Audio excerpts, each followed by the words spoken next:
guys, so it's 12:56 na in Manila. Animput na ng abi ko, mukha akong patay. So sorry na stop. 15% na lang kasi ako kasi tinignan ko lang. So, ayun. Naghintay lang ko kay mama, guys. Pati kay ate. Kakauwi ko lang kaninang 6 and kakagising ko lang ngayon. And may pasok pa ako bukas 12. Alam mo, sarandan din kami ngayon. Kakapunta ko na dito. Para akong paus. Ano ba yan?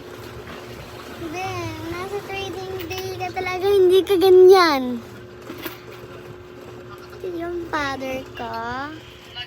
Yung mother ko is naggala.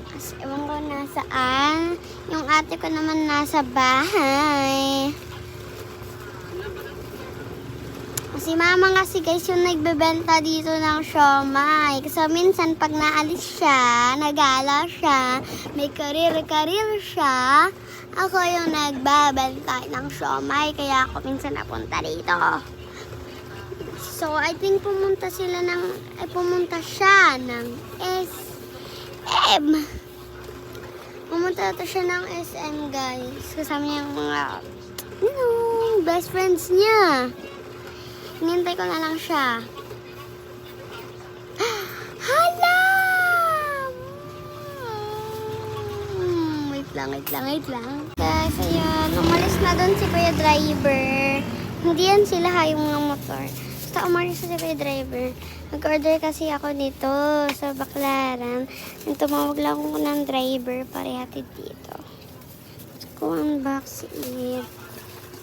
Oh my gosh. Sala na rin kami ng tindahan eh. Hindi pala ito naka-plastic. Naka-ano pa yan, may box pa yan dito. Ito ko na lang. Hala, glitter dumpling siya guys.